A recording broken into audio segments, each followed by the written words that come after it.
All right, let's bring in former Washington, D.C. homicide detective and Fox News contributor Rod Wheeler, who joins us now on the phone.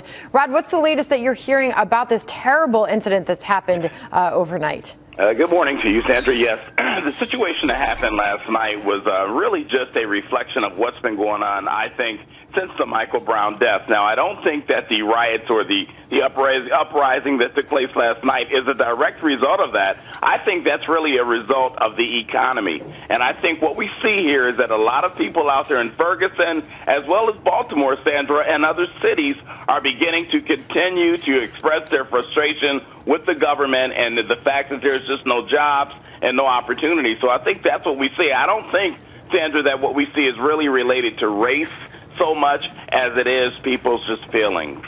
Interesting. And your biggest point is the economy. And Mike Murphy, I want to bring him in.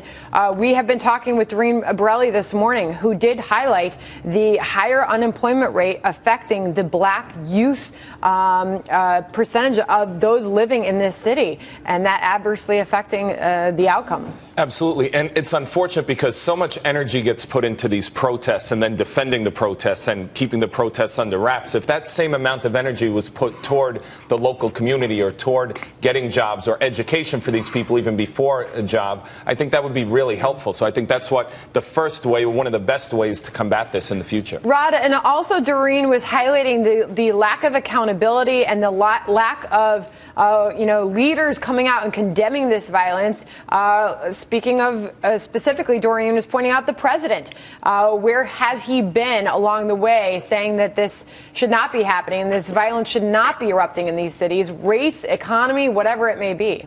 That's right. Well, not just the president, but even the governor there in Missouri, Jay Nixon. I mean, he was late a year ago. Sandra, I was there in Ferguson a year ago for the first riots. He was late then, and no one has seen him now with this existing situation. So I think the leadership out there obviously is horrible, though they have made progress. Let me say that real quick, because they do have an African-American police chief out there. They have an African-American city council member. So I think they are making progress. But again, when we see situations that happened last night, it takes the city of Ferguson 2 steps back.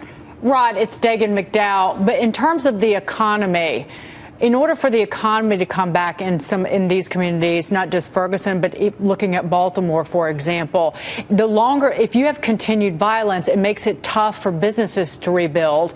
And the tougher it is for businesses to rebuild, then you have an economy that stays weak. So are these cities in a vicious cycle that's tough to break? That is really an interesting observation, and you are exactly right.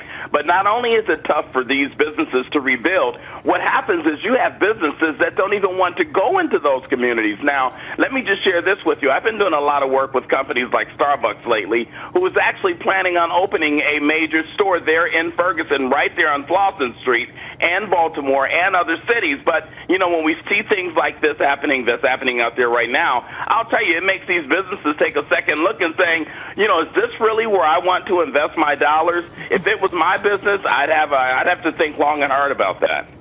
And Rod, where do you see all of this going? I mean, some people are waking up right now across the country. They're seeing that there was yet more violence in Ferguson.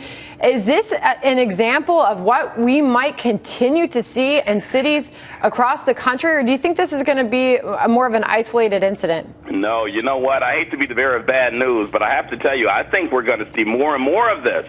And I'll tell you why I say that. When you look at what happened just this past week out in Seattle with the speaking engagement that the presidential candidate had out there, and then you had this group, Black Lives Matter, they took over the stage. That kind of stuff we're going to continue to see, and it's going to become more and more violent in many cities around the country. And until somebody in government, and really out of the White House, now the president, for what it's worth, the president has been a massive failure when it comes to serving these communities. Until they step up to the plate and do what they need to do, we're going to continue to see our cities burn. And unfortunately, that's the case.